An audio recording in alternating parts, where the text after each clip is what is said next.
Hello and welcome to my channel. Today I'm not in my garden but on one of the landscaping projects that I'm on at the moment, where I'm doing a contemporary tropical style garden. So I thought I'd do a quick video on the principles and some of the plants and the ideas behind my planting. So let's get on with it.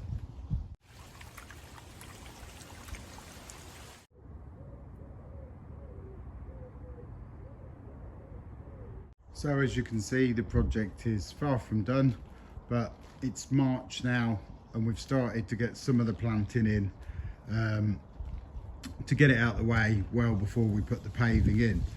So we've built these retaining walls out of timber sleepers. We spoke to the client and that's the way they'd like to do it. They wanted to use lots of black to make the garden look really modern and contemporary. It's going to have grey porcelain paving, and in this area you can see here there's either going to be a bespoke gazebo built there, or we're going to buy one and put it in this space, but that's for a different conversation. Today I just want to talk about the planting. So at the moment the plants we're using are the hardy evergreen and half hardy evergreen backbone plants that should take all of our worst winters. You know, some may need a little bit of protecting, but generally most of them are very tough, and a lot of these plants are also in the area. So just around the corner from here is an established garden with many palm trees, trachycarpus, phormium grasses, and lots of these plants and olive trees and stuff like that that have been in for many years. So the area has sort of proven that in most winters most of these plants should be absolutely fine. So let's get into where we're going with this garden. So the first thing is the sun comes up behind that bungalow behind, works its way round. It's now nearly 4 o'clock and it's just coming over this bungalow to the right. So generally these plants to the left now in front of me are going to get full sun pretty much all day long. Moving round, this area is going to get maybe a bit less sun once the plants get a bit more established and the gazebo's in. Moving round, this fencing we've put in is going to shelter the lower story of the plants, but the higher it gets, obviously they'll get plenty of sun. Moving round to this raised bed to the right, which is pretty much going to get sun all day long. So one of the first things we looked at is the doors to this house are now where I stood. This is probably the main back door into the garden. So the focal point there is, we can see this bungalow to the right, this building, and that one to the left. But behind the fencing we have the borrowed landscape, which is all them nice trees in the background. So what we looked at doing is we planted to the right here, if I can get it right, there is a Magnolia grandiflora, which is an evergreen smallish tree. This one is, there is larger ones. And then we're also planting, let's move in, this Pittosporum, which is an evergreen plant which will also grow to help cover that in the future. And then moving around, most of these plants won't grow much higher than the fence. Yes, the cordyline will, and also the trachycarpus palms in front of me, they will grow higher than the fence eventually, but that's fine. It will sort of, they'll look really good silhouetted against the sky behind, but we'll still get some of that borrowed landscape. Now there is a large, excuse my paint on my fingers, There is a large Mahonia which was already in the garden. We've left that, and behind it we have a Eleagnus shrub, and there's a Mahonia, sorry, a Magnolia plant there as well, which is going to be grown like a shrub. And behind that Mahonia, which we can't see, I'll see if I can zoom in on it, is just a stick, which is a Catalpa Bigonoides purpurea. So above there, in this area here, that will have a Catalpa grow behind there, which is deciduous, but that purpurea one will push out big, new growth, purple leaves that will slowly turn to green. So hopefully that will cloak that area in the summer, but the purple leaves will, as they come out, will look really good against this black. We also are putting another pittosporum just here, which will help grow higher than that fence and help cloak the houses behind. So the next thing that I'm going to speak about is the focal points. So we have a few focal points, which are the plants in this case in this garden. So one is, I'm walking with the gate behind me, and as I walk down here we have this olive tree which we've pretty much put right in front down the centre to draw your eye down because it's quite sculptural. Then to sort of here, to complement that, the customers brought this lovely cloud pruned olive that we just need to do a little bit more pruning on, that's going to go in this raised bed. We haven't put it in properly yet because if we build the gazebo we don't want some of these plants in our way, but that is going to be an absolutely stunning focal point for this garden.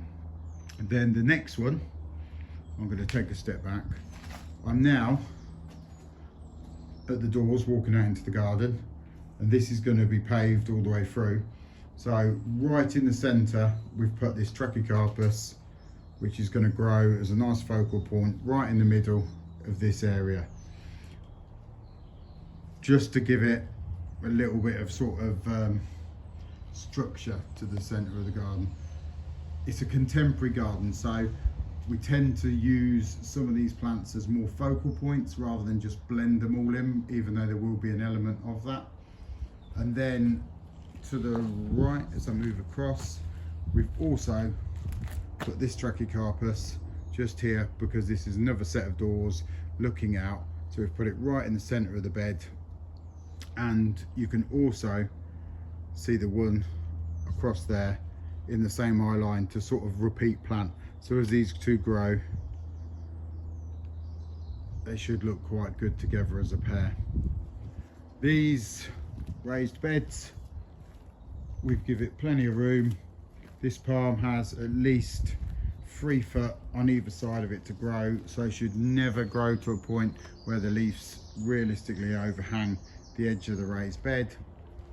The one at the back here, this bed is only just over 1 meter wide, so there's not so much room to play with, so it's a little bit more squashed than I would have normally liked a Trachycarpus, but it'll be fine. The front and the sides will have plenty of room to go. It was just going to, obviously, until it gets past the fence, be pushed up at the back of the fence a little bit.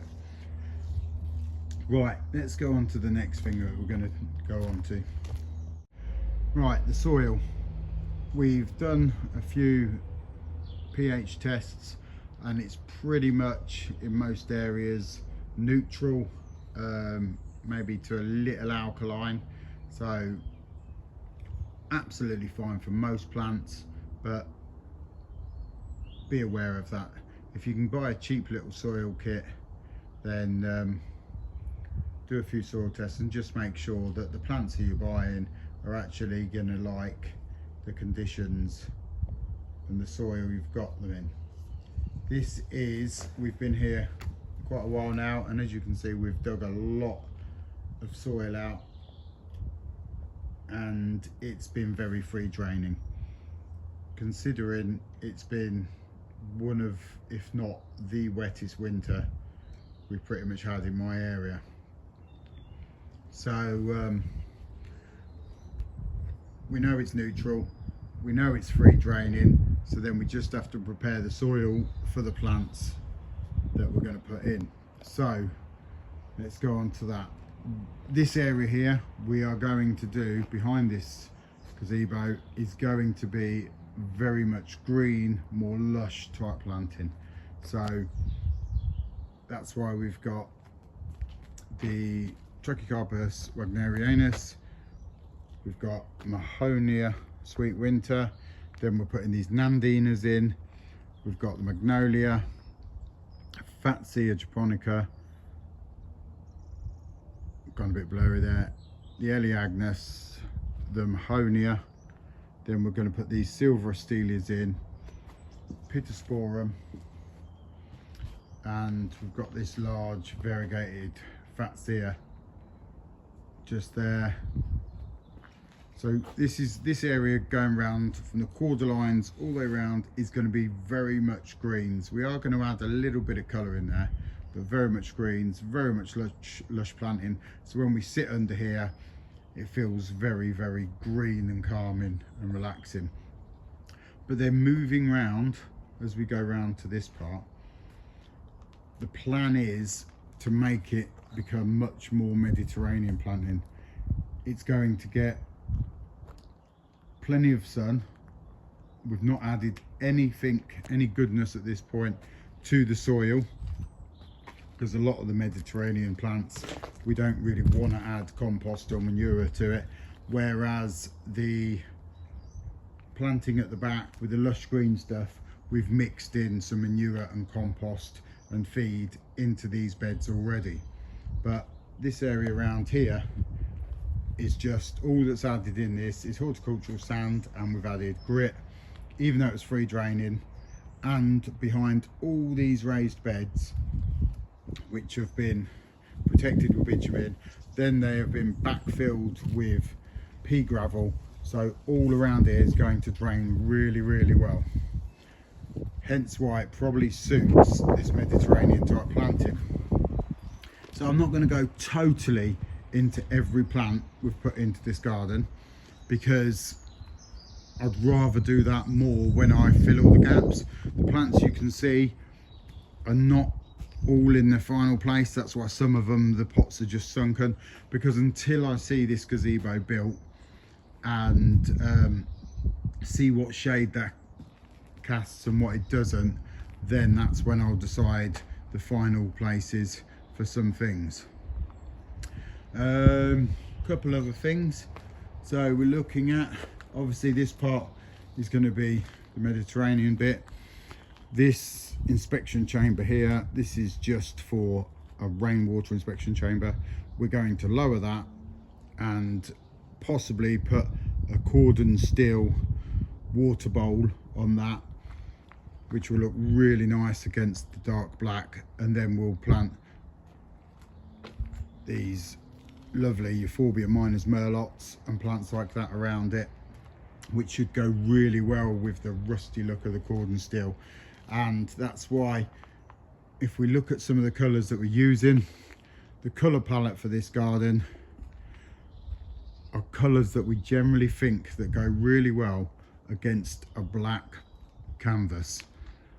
So against this black canvas, we really need green, because as these grow, we still want to see some of this fence, because it's quite a nice contemporary looking fence. We still want to see it, so we're not going to plant fully to hide the whole fence. We're just going to cover parts of it. But the main colour for this garden is green, and then we want to put elements of variegation to that green. So for instance, like there, the variegated Fatsia, there's the variegation on the spider's web. We have, if I go around, right in the centre there, a large variegated Formium.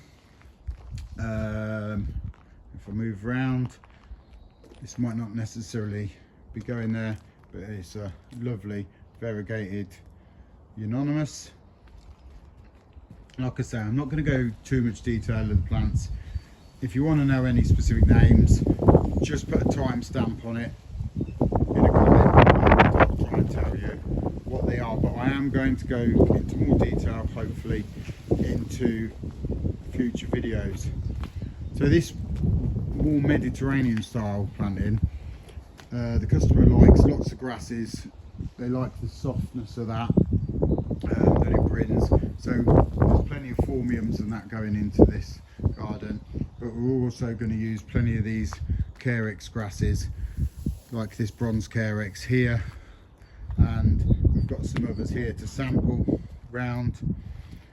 We quickly look down here. We've got this carex prairie fire and also this carex frosted curls. So if we plant them in nice swaths, we can really soften this area around here, and hopefully if it comes out and we create a beautiful stunning garden, then I'll do a full transformation video on what it looked like to start with and everything like that. It's not a landscaping video. My channel is about tropical style gardening, and that is the key to what I wanted to talk about. So at the minute, some of these plants are probably a little bit too close, so we need to look at that. But hopefully, just by this very rough walk around, you can see some of my ideas behind how the contrast is between the different leaf shapes. Not trying to use too much of the same leaf shape right next to each other. And then also, as I've moved around to this more Mediterranean sort of part, I've gone for more colour, but also smaller leaves, so they complement these nice big olives that are in it. Right, at the moment, we'll leave it at that. If you're interested to see where we go from here,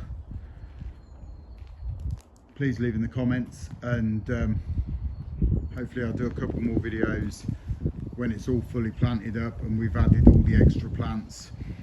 It is going to be finished ideally with a membrane around some of the plants to help control some of the weeds, and a decorative gravel. Maybe something I'm looking at is possibly in this area, maybe a few sort of rusty copper tone like rocks around here, maybe sort of tie all this in with this planting if I can source them. I'm not going to commit to that yet until I see. But right, we'll leave it at that. Please comment, like and subscribe if you fancy it.